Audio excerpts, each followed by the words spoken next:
Hello everyone, welcome to another video with the Wartime Whistles, where we talk about military history, rail fanning, and news in the Sonic the Hedgehog franchise. I'm Tyler, your host.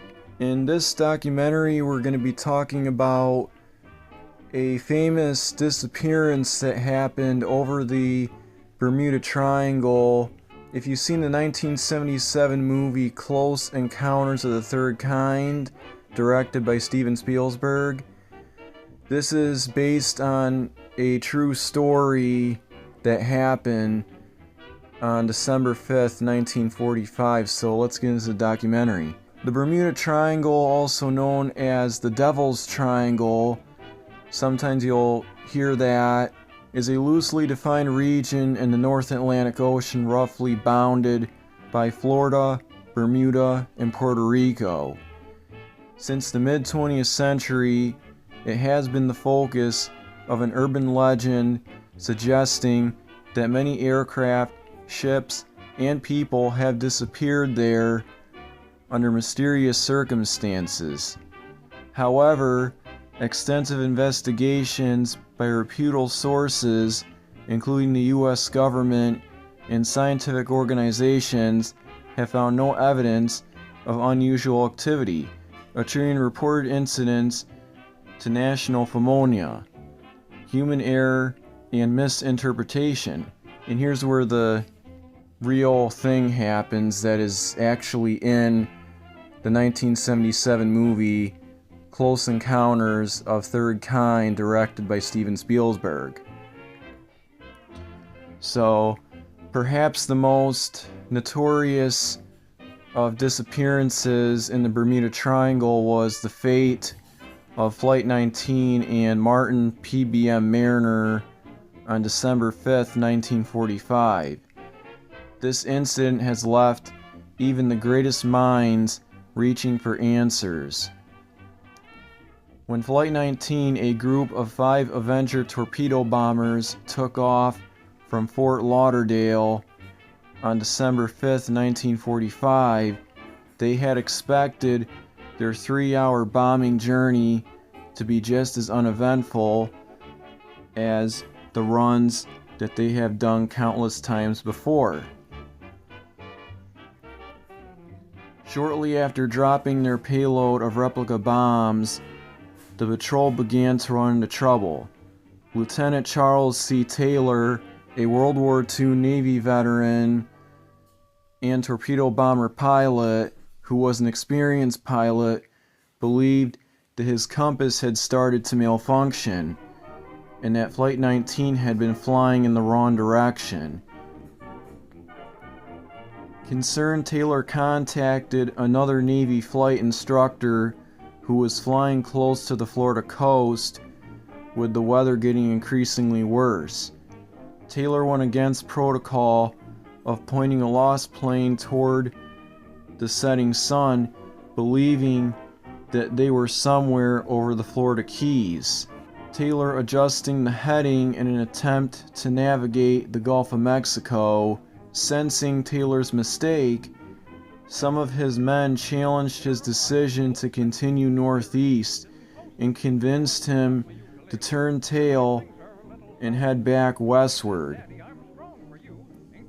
For reasons unknown, however, he once again turned the flight back around, still concerned that they were somewhere over the Gulf. As the flight flew further away from land, their transmissions became fainter and fainter. Having flown more than their allotted time, the crew were starting to get concerned that they wouldn't be able to correct their navigation before they ran out of fuel. In his final transmission, Taylor told his men that once the first plane dropped below 10 liters of fuel, they would all ditch together for a greater chance of rescue. A few minutes later, the transmissions ended. Certain that the flight had ditched into the ocean, the Navy immediately launched a search and rescue effort. 2 PBM Mariner flying boats were scrambled to search for the missing Flight 19. However, 20 minutes after taking off, one of the mariners disappeared off the radar. Neither the 13 crewmen, 5 pilots of Flight 19, nor the wreckages of any of the aircraft were ever recovered. Now, in 2022, there was a documentary on the History Channel where these guys dived on a spot that they believed was the Mariner that went missing that day. What they found was the wreckage of STS-51L, the Challenger, which exploded 73 seconds into flight. As a matter of fact, the tragic incident happened 40-something years ago in January. The assignment was called Navigation Problem Number 1, a combination of bombing and navigation that other flights had completed or were scheduled to undertake that day. Flight Lieutenant Charles C. Taylor had about 2,500 flying hours, mostly in the TBM Avenger, while his trainee pilots each had 300 total and 60 flight hours in the Avenger. Taylor had completed a combat tour in the Pacific Theater as a torpedo bomber pilot on the aircraft carrier USS Hancock.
CV-CVA-19 during World War II and had arrived from NAS Miami, where he had been a VTB torpedo bomber plane instructor.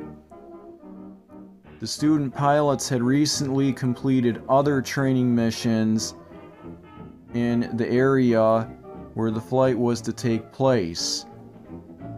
They were U.S. Marine Captains Edward Joseph Powers and George William Stivers, U.S. Marine Second Lieutenant Forrest James Gerber, and USN Ensign Joseph Tipton Bosey. Thanks for watching.